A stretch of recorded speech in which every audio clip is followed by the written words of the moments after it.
Good morning, class 8. Let's start our discussion over bioenergetics. Formally, in the previous lecture, we discussed the intuition and motivation behind bioenergetics, but today we will formally start our chapter, which is bioenergetics. Bioenergetics, when we define the term bioenergetics, it is actually the study of energy relationships and energy transformations in living organisms. There are two terms. The first one is energy relationships, and the second is energy transformations. How energy relate to one form to another form, and how energy can be transformed from one form to another form. अगर relationship ही अच्छे से clear नहीं होगा तो आपको ये समझ नहीं आएगी कि ट्रांसफॉर्म कैसे होगी एनर्जी. इसकी सबसे बेसिक एग्जांपल ये है कि how energy is going to be transformed from potential to basic example, like potential energy, how potential energy is going to be transformed to kinetic energy, and how kinetic energy is going to be transformed from into potential energy. So this is a basic example of energy relationship and energy transformation. एक energy का दूसरी energy यानी एक type of energy का दूसरी type of energy से relationship क्या है, and once the relationship is cleared we can easily get the concepts of energy transformations to be cleared. So in living organisms, we actually, the everything, the every process, the every activity is actually based on food.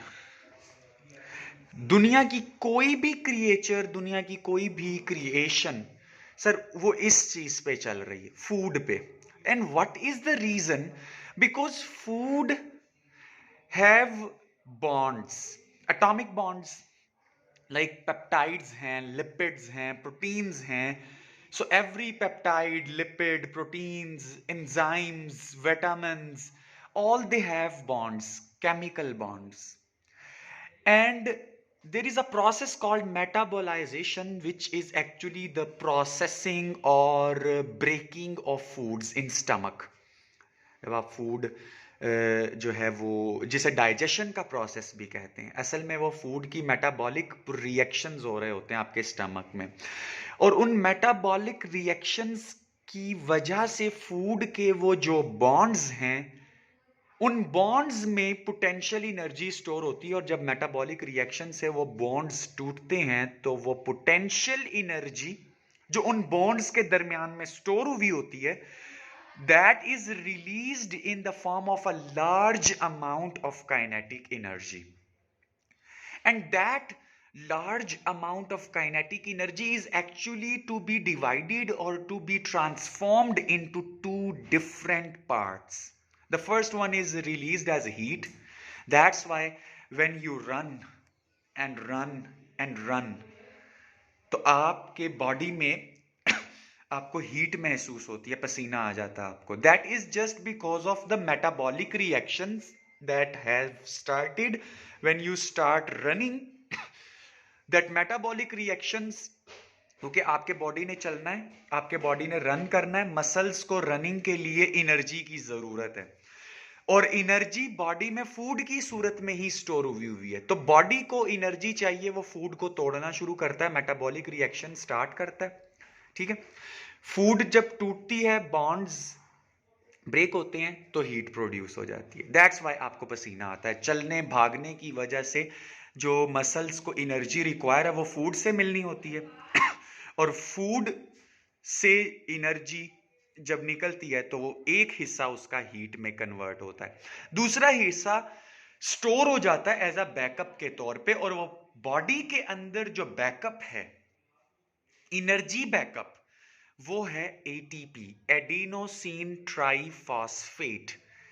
वो potential energy जो kinetic energy की सूरत में release हुई थी, उसमें से कुछ हिस्सा हीट की सूरत में रिलीज हो गया और कुछ हिस्सा potential energy as a form of bonds of ATP, adenosine triphosphate. It stands for adenosine triphosphate. We will discuss the structure of ATP and how when one phosphate atom breaks from the original molecular structure of ATP, the energy releases. We will discuss it in the later discussions and in later lectures.